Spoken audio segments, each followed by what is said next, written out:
You are listening to Fettuccini Fiasco, Book 3 of the Jade Sommer Series. Written by Nicolette Pierce. Copyright 2021. Audio copyright 2025 by Pierced Heart Publishing. Digitally narrated with full cast of voices.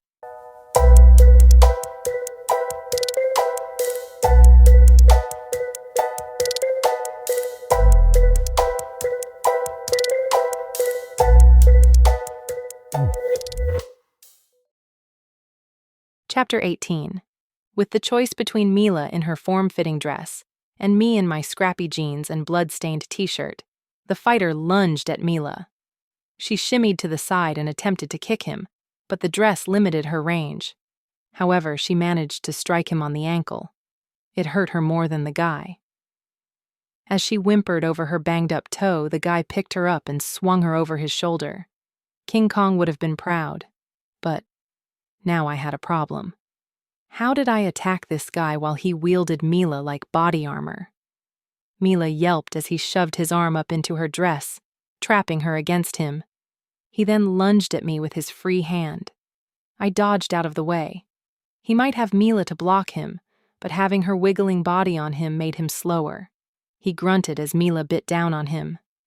The effect was like a mosquito bite.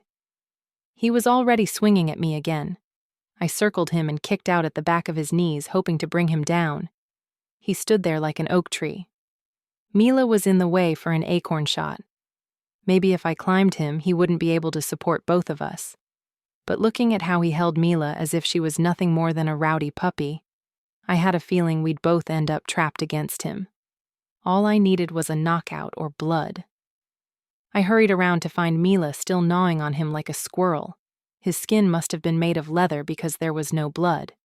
So, a knockout. Knowing there was no way I'd be able to land a punch hard enough to knock him out, I had to find another way. As he swung around and Mila kept chomping, I jumped onto his back. My arm knocked into Mila. She yelped in surprise. "Sorry." I wrapped my arms around the man's neck and my legs around him and Mila, which made for an awkward hold. With his free hand, he grabbed my leg. I gasped in pain as his vice grip cut off circulation. In response, I tightened my hold around his neck. All I needed was to cut off the air supply, and then he'd pass out. However, his neck was so thick and corded that I wondered if I had enough strength to do it. He twisted and bent as he attempted to free himself from my hold. After a few moments of thrashing, he pushed Mila away from him, threatening to tear my grip. She fell ungracefully onto the mat, butt up and stunned. I scrambled to get a better hold before he could toss me as well. Locking on, I coiled around him. He punched back, targeting my head. I switched to look over his other shoulder. His fist slammed the side of my face. I groaned through the pain but didn't let go. I knew this was going to be a painful fight, but did he have to hit me in the face? The swelling in my eye was almost immediate. "Just pass out," I yelled. He grabbed onto my ankles and began twisting. With his strength, my legs felt like twigs about to snap. If I didn't let go, he'd break bones. With a curse, I made my choice. Or rather, he made it for me when he exerted more pressure. I cried in pain. As I was about to let go, Mila sprang at him. Her foot found purchase on his crotch while she scampered up on him and wrapped her arms around his neck as well. He didn't sink to his knees in a whimper like I thought he would have. It was as if Mila didn't use his tenders as a stepladder, but it was enough of a jolt that he released his hold on my ankles. He pushed against Mila. Her grip slipped, and he tossed her like a rag doll to the mat. She landed flat on her back, knocking the breath out of her. The fighter grabbed my ankles again. Before he could get a good hold, I slid my legs off him. I held him only by his neck, looking like an accessory cape. He growled and swatted behind him, but he couldn't grab me. I thought it was the perfect way to keep him from injuring me. That was until he jogged back, slamming me into the cage. My breath was forced out, and I was pretty sure I'd have a permanent waffle pattern on my back. He rammed back again, loosening my arms with each slam to the cage. I couldn't catch my breath, and I was slipping. All he had to do was one more charge at the cage, and I was sure I'd be knocked out. Other than the pain, I was okay with that. It meant that the fight would be over. I barely registered movement from the side. What was Mila doing? Wait. No, that wasn't Mila. It was a man. Did someone enter the cage? A roar went up from the handful of people watching live. The newcomer ripped off a muscle shirt that I was pretty sure said "Exterminator." But between the wheezing and the slams, I wasn't sure about anything anymore. What was he doing in the ring? I remember Logan saying the Exterminator was the one to watch out for. That if he was in the ring, you were as good as dead. I wanted to warn Mila, but I couldn't suck in a breath to even squeak, let alone call a warning. But Exterminator wasn't going after her. He was coming straight for me and the man who slammed me against the cage. The way he stalked up to us had me letting go of my opponent and scurrying over to the cage master. What the hell is going on? I gasped the question between breaths. The boss called in the Exterminator, he said with a smirk. The Exterminator kills people. I'm an earner. I heard a strangled cry and then a loud snap. My original opponent was down, and his leg was no longer straight. The Exterminator bent down to drag the man from the cage. Between the sight of the crooked leg and the cries of pain, it was too much. My adrenaline spiked, my knees gave out, and I fell to the mat. Mila reached over and patted my shoulder as if it was okay, as if I'd had one too many drinks and everything would be good in an hour. Nothing would ever be good, because even if we somehow survived this match, I knew the 411 would make sure I didn't survive the next. As the Exterminator dragged the fighter away and out of the cage, the bell rang. Out! The cage master shouted at Mila and me. We're done? She asked as I wiped my face with my shirt. You want to go another round? I stumbled to my feet and flagged Mila as I hurried out. Carlo was standing outside the cage. That was a warning from the boss. You try anything stupid again, and the boss will send the Exterminator after you. So he was after the other guy? Carlo smirked. Be thankful your warning wasn't as painful. I didn't speak. All I cared about was the fact that I had Mila, and we were safe. For now. When we arrived home, Mila hurried to the refrigerator. I'll get you some ice. Your eye looks like it hurts. At least the punch was off-center. He didn't get my full eye. How's the rest of you? Sore. How about you?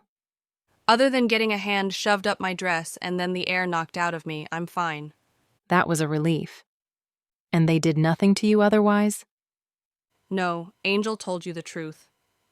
She took out the ice tray and brought it to the counter.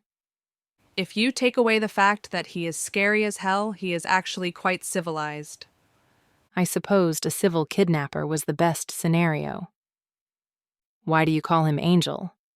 She smirked as she put ice in a hand towel and brought it over to me. Because his name is actually Angelino. It was my way of irritating him. Why didn't they contact me right away when they took you? A bit of a scare tactic. Wanted you to stew for a while. We didn't know what to think, I said. It looked like you were packing, and the thugs were still watching the building. We didn't know if it was the 411 who got you or if it was someone completely different. I even called Colin LeSueur to see if he knew of anything. She stilled. Who? Colin LeSueur, the guy from your favorite winery. Why would you call him? That's rather random. Is it? You were missing. You don't talk about your past, and you obviously have a connection with Colin. Every time you look at one of his bottles of wine, you get wistful. Because of the alcohol. He says he knows you, but not by the name Mila. He must have mistaken me for someone else. Did he tell you who I look like? He didn't. She let out a breath. Mila, I don't know what you're running from, but it must scare you enough not to tell me. She winced as she sat down on the chair across from me. I thought you were okay, I said. Are you hurt? I think my muscles are starting to stiffen. Go take a hot shower and get the mob stink off you. We'll put on our pajamas and have some wine. You don't have to tell me anything about your past if you don't want to. Sometimes I want to. She looked down at her lap. Go take a shower. I promise you'll feel a little better. We can talk later if you're up for it. She nodded and walked to the bathroom. When she shut the door, I pulled out my phone, wincing as my muscles seized. I first texted Nana that I had Mila and we were at the apartment. I then scanned to see if there was any word from Logan. No. With a shuddering sigh that made my body ache, I texted Ross. Someone has to pick up Logan's dad from jail tomorrow morning. Since you have a car, you get the honor. His reply was nearly instant. I'm up to my ears in restaurant problems. I don't have time for this. Please. Mila and I got our asses kicked by the 411. I don't have a car, and I don't have it in me to deal with a violent jerk. Mila is involved with them now? Too much to explain by text. Can you pick up Logan's dad or not? I'm being pulled in too many directions. We are completely cleaning and restocking the kitchen before opening. Take my car if you want to. But that man doesn't deserve a ride. I wondered if I could hire the jerk a lift home, but I wouldn't want to do that to someone just trying to make a buck. They had to deal with enough idiots as it was. I wouldn't stick them with a person who has a frequent rewards card for battery and assault. Drop off your car in the morning and I'll drive you to work. Done. Hopefully the 411 would leave me alone tomorrow so I'd only have to worry about dealing with one jerk who spoke with fists instead of words. Knowing I had to move before my body completely seized, I rolled from the couch as my body protested each movement. Hopefully, Mila wouldn't steal all the hot water, because I planned to spend some extra time in the warmth. Standing with a wince, I shuffled down the hall to my room. I heard the shower water running and anticipated that Mila would be done soon, unless she was staring at the wall, rethinking her life choices, as I often did after a match. You can't tell anyone, Mila said. I paused by the bathroom door. Who was she talking to? And what couldn't they tell anyone? No, I'm fine. Just make sure no one finds out. Finds out what? Please, you know what will happen if they find out. I wanted to bust down the door and ask Mila what the hell was going on, but maybe she would talk later. Thank you. I'll check in soon. The shower curtain rustled and then silence. I stood by the door for a moment, wondering what I had overheard. Would Mila ever confide in me? Heading into my room, I pulled out a pair of cotton shorts and a tank top, and then sat on my bed to wait for Mila to finish. Using my phone, I searched the internet for Colin Lesueur. While I couldn't trace Mila's past, there was a possibility for Colin. However, my research led to a dead end. Like Mila, his social media accounts were only dated a few years back. He didn't exist beyond that. While I realized some people were resistant to social media and maybe recently joined the movement, having both Mila and Colin resistant was suspicious. If Lon still had Mila's phone account information, a deeper look into the phone number history might unearth information. I glanced at the time. It was still early.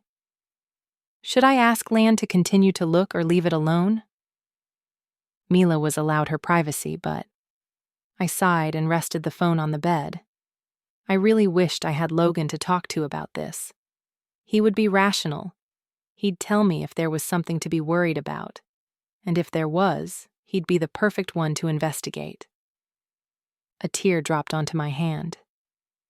When did I start crying? Wiping my face with my shirt, I coughed at the stench. It reeked of stress sweat. Disgusting, I muttered as I continued my wait. 5 minutes later, Mila opened the bathroom door. She was swaddled in a fluffy robe and had a towel wrapped around her head. She glanced at me from across the hall. If you don't mind, I think I'll pass on wine tonight. I feel a little numb. Mind or body? I asked as I stood from the bed with a wince. Mind, the rest of me is okay. Get some rest, I said, wondering if she was stalling having to talk to me. She nodded, slipped into her room, and closed the door. I stepped into the bathroom and turned on the shower water as I peeled off my rank clothes. If I ever got out from under the 411's thumb, I was buying a whole new wardrobe and burning these clothes. Before I ducked into the shower, I texted Landon to continue digging into Mila's phone account.